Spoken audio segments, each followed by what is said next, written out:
నుంచి వచ్చిన వాళ్ళకి ఎంతమందికి మెయిన్ పోస్టింగ్లు వేస్తున్నారు, లైమ్ లైట్ పోస్టింగ్లు వేస్తున్నారు.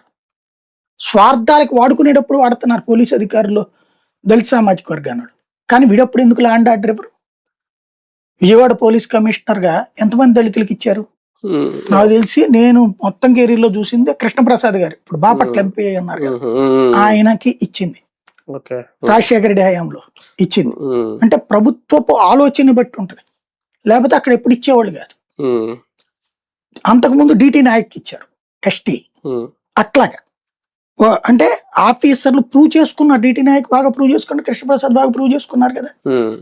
ఇట్లాగా ఓన్లీ కమ్మ సామాజిక వర్గం లేకపోతే రెడ్డి సామాజిక వర్గం అయితేనే సక్సెస్ కాదే.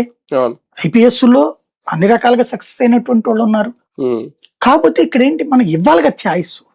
కలెక్టర్లు అయినా సరే వాళ్ళకున్న కమిట్మెంట్ లెవెల్స్ ఇక్కడ ఏం తేడా ఉంది?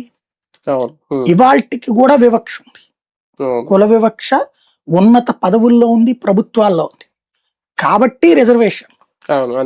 అయితే మత మార్పిడికి వచ్చేటప్పటికి ఇక్కడ ఎందుకు వచ్చింది అంటే, ఈ కుల వివక్షను తట్టుకోలేక మతం మారారు చాలా మంది. ఇవాళ సరిగ్గా గనక మనం ఎస్సీ ఎస్టీలో లెక్క తీస్తే 80% మంది క్రిస్టియన్సే ఉంటారు.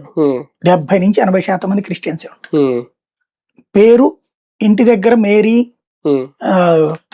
యేసు ఇట్లాంటి రికార్డుల్లో లక్ష్మమ్మ, రాములమ్మ, అనంతమ్మ ఇట్లాగా ఉంటారు. అంటే ఇక్కడ ఏంటి, రిజర్వేషన్ పరంగా ప్రాబ్లం రానియకుండా ఉండడం కోసం పెట్టుకొచ్చారు. నిజంగా భారతదేశంలో గత 70 ఏళ్లలో జరిగినటువంటి అంటే అసలు ఈ కుల వివక్ష అనేది మనకు అలవాటు చేసినోడు బ్రిటిష్ వాడు.